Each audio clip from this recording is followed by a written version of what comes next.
What is going on, my super sandwiches? Rhymestyle here, joined by Kira to discuss episode 117 of Dragon Ball. I really just write down the numbers before we sit down. It's over 100. Over 100 something, okay? It's the most recent one. A lot has happened, and there's kind of like a couple key things I want to discuss. The first one's going to be Vegeta. We're going to do a quick table of contents real fast. Okay. First one's going to be Vegeta, because there's a part I want to kind of get into about that. Kind of also rant. You might also join me on that one. The second one is the main event, the elimination of who? Ribrianne! Finally, and I feel like a lot of us a little bit more happier than we should be for that one, but it was a long time coming. And finally, elimination of universes, which is going to be at the end. So it's going to be a lot of good stuff. So first and foremost, I want to hear from you guys. If you watched 117, what did you think about it? Number 1 and 2. If you enjoyed this video, as well as the hype of just talking about Dragon Ball, make sure you thumbs up the video. Okay, let's talk about Vegeta first. Okay. So the reason I want to talk about Vegeta is there's something he has not been getting so far in his arc. Ultra Instinct? Yes, airtime is what I was gonna go for. Oh, airtime, that too. Yo, like, we're on episode 116. When did the tournament start? Like episode like 91, 92, somewhere in that area. And he hasn't done anything. Don't we still have like 15 minutes left of this That's the point. We're like more than halfway through a tournament, and we have not seen any of Vegeta. In fact, when we finally got like a good glimpse of Vegeta, what happened? He was fighting against Topo, and guess what? Nothing came out of that. Like, literally, they didn't shoot any of it. Like, when they first kind of squared up a couple episodes ago, I'm thinking, oh, okay, they're gonna have like an episode where it's gonna be all about Vegeta and Topo. Where it's gonna like end. Nope. No. Didn't happen. Didn't happen at all. You know what we got instead? We got Vegeta so like salty trying to unlock Ultra Instinct and basically do what Goku did. He allowed himself to get beat up in the beginning of the episode against the freaking... I knew that wasn't gonna work. Yeah. And he just said screw it and just basically knocked him out. I don't know if he knocked him out of the ring, but it's like... Can we get some Vegeta love, man? Look, man, I'm not biased towards Goku. I'm not biased towards Vegeta, Gohan, Piccolo, none of those characters. If there's one character that I would have to pick, to me, it's always going to be Beerus. It's like my favorite character in the series. But, like, when it comes down to the whole Goku love, there's a lot of Goku love in the show. Like, a lot. Even, like, this episode, we had more airtime for Goku than Vegeta. And Vegeta had, like, a focus in the beginning of the episode by allowing himself to get beat up. So, if he does end up getting Ultra Instinct, I hope that they actually give him something to do. Maybe fight against Topo with Ultra Instinct. That would be nice. Although, at the same time, I also want to point out that based on how they're fighting, they seem to be in the same level of power. So I don't even know if that would he would even need it. Just do something with Vegeta. I'm sure everybody watching this video will agree with us on that. Vegeta needs to do something. Like, oh God. I want to see him get Ultra Instinct, but it would have to be something like big. Something big would have to happen for him to like overcome. Yeah. This. Well, this is what we talked about last week. Oh, you weren't there last week because you were sick. Right. So remember last week when we saw basically Goku bust out the Ultra Instinct and he was attacking Kefla, but he wasn't like doing the damage that he should have been doing to her because his body was basically autopiloting the defense aspect of Ultra Instinct. Yes, you have to switch between defense and offense. Right. So what I was thinking last week is, well, what if Vegeta gets the attack portion of that down? So if he does activate, if he does, work together. Yeah, they work together. So if he does end up getting Ultra Instinct, maybe he has like the attack portion down, while Goku has the defense portion, and then kind of like going like a final fight against Jiren at the end. Maybe even Jiren and Topo, something like that. That might be really cool. That would be cool. If we get something like that, I'll be more than happy. So in the comment section below, what do you guys think about like Vegeta getting something in regards to that or something better? Feel free to discuss that down below. Vegeta fans, this is your time to talk. You know, I see us all the time on Twitter, on forums, on the comments. This is your chance to kind of talk about that. You better be all over the comments on that one. So yeah. So I guess we'll just keep waiting for Vegeta to do something. Hopefully it won't be like what they did in the movies. I feel like I'm always waiting for Vegeta to do something though. Yeah, I mean, I hope it's just not like the movies, because like in the movies, what always ends up happening is he has this amazing entry.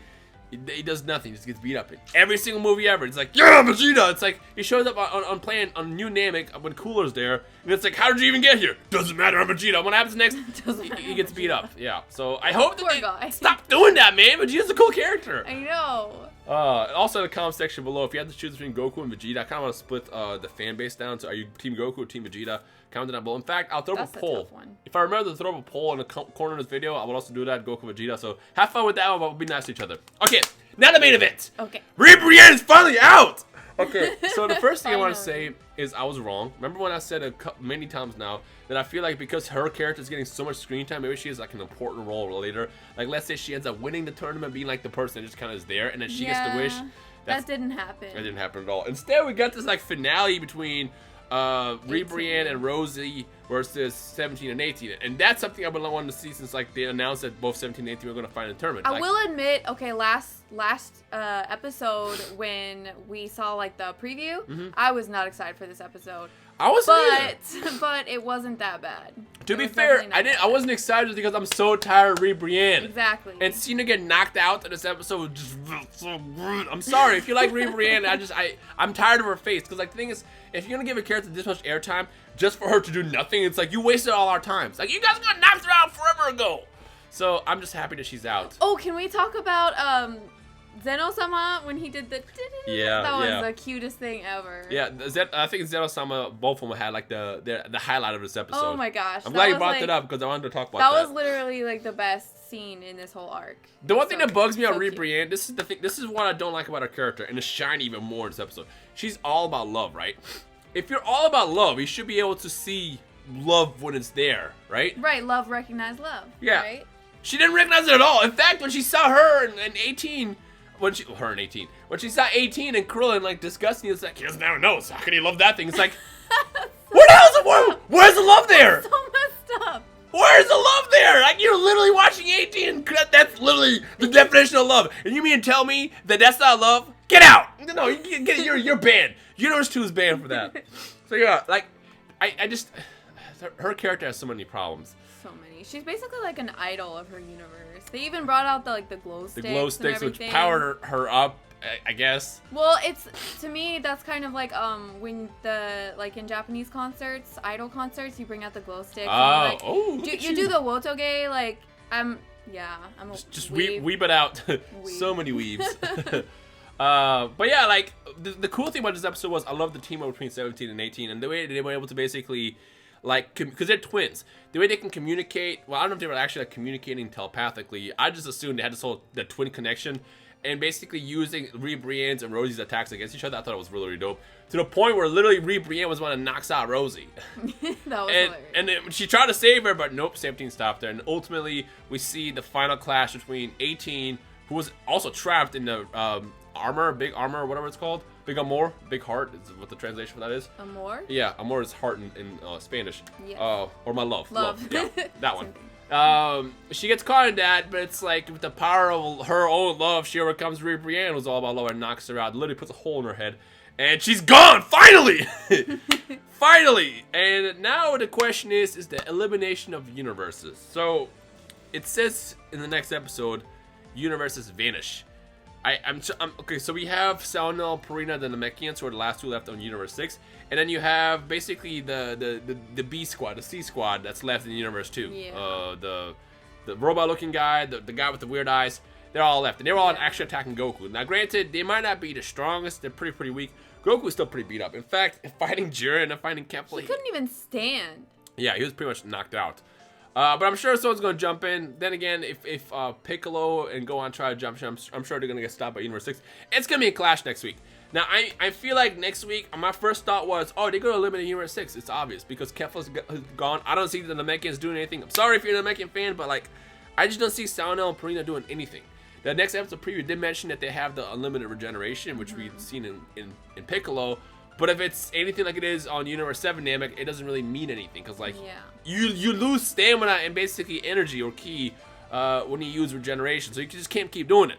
So I feel like not just 6, but 2 is going to go next week. And when they said elimination of universes, I think they meant elimination of universes. Yeah. Because, like, think about it. The B-list, the C squad. Let's call them the C squad. The C squad of Universe 2. Do you know their names? No. I don't know their names. No, I don't. Salnel and Purina I only know about because Champa keeps yelling, Salnel, Purina, you better know. And they're the Namekians. Like, they're cool. I'm going to miss Champa. Yeah, I know. It's going to hurt. That's going to be so sad. I might shed a tear. Just one tear. It's okay. It's Dragon Ball. They'll be back at the end of the arc somehow. I still feel like... You know, here's actually one more point I want to toss out there. Okay. In chapter 29 or 30, the most recent chapter of Dragon Ball Super, we get a bit of a backstory to Jiren. Oh, yeah. That was interesting. Yeah. So Jiren is his entire character. And granted, this could be different how it is in the anime. Because remember, Toyotaro and Toriyama do their stuff differently. But at the same time, Toyotaro does work with Toriyama. So it's not like he wouldn't do something that's drastically different than what Toriyama wishes for. So I don't know if this is his version of it or this is kind of like the first reveal of Jiren. Jiren's all about justice. He is all about justice. When it asked him to perform, or not perform, but to fight in the actual tournament, he said, no, I'm not doing it. They're like, well, if you do it, all the universe is going to get destroyed. That's fine because that's the nature of the path of the nature or whatever. I'm not going to do it. If I'm going to have to fight people and cause people to get destroyed in the process, I don't really have to partake in it. And in fact, it's also revealed that Jiren never kills his opponents ever. Apparently, that's how all about justice he is. So I feel like maybe we might actually get a ending we don't expect. We could get the whole Goku Vegeta team up versus Jiren thing, and they still lose. And then Jiren, in the end, his wish ends up being to wish back people with the Dragon Balls. Yeah. Because someone's gonna do it. Someone's gonna do it. And just before what's his face, Zeno-sama's get angry because I feel like they're going to be. Then again, we've seen them change their minds and rules like this many times now. They're probably gonna be like, you know what? It's fine. I guess we can do this tournament once a year or something. I still feel like that's gonna be the direction we're gonna go. But they'll come back at the end. So even though we might lose 2-6 next week, we'll see them probably in the next couple of months when the I think so too, for sure. So with that said, what do you guys think about the Universe's eliminations next week? Who's gonna go? Is it gonna be 2 and 6 or one of each, or 2 or 6 or both? That one.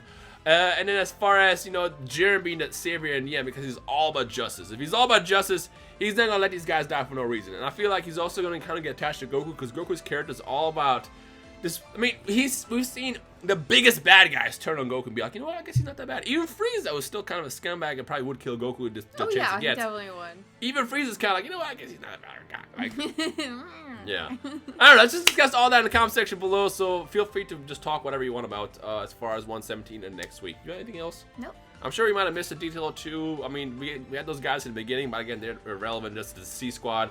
And that's about really it. So talk about it down below. Anyways, I hope you guys enjoy the rest of the weekend. This has been Kira Rhymestyle. We'll see you guys next week for the elimination of Universe 2 or 6 or both. Or maybe, for all we know, it might be Universe 4. I don't really know. Although Universe 4, I still feel like has a secret weapon that they're just waiting to unveil. Anyways, yeah. We'll see you guys next week. Peace.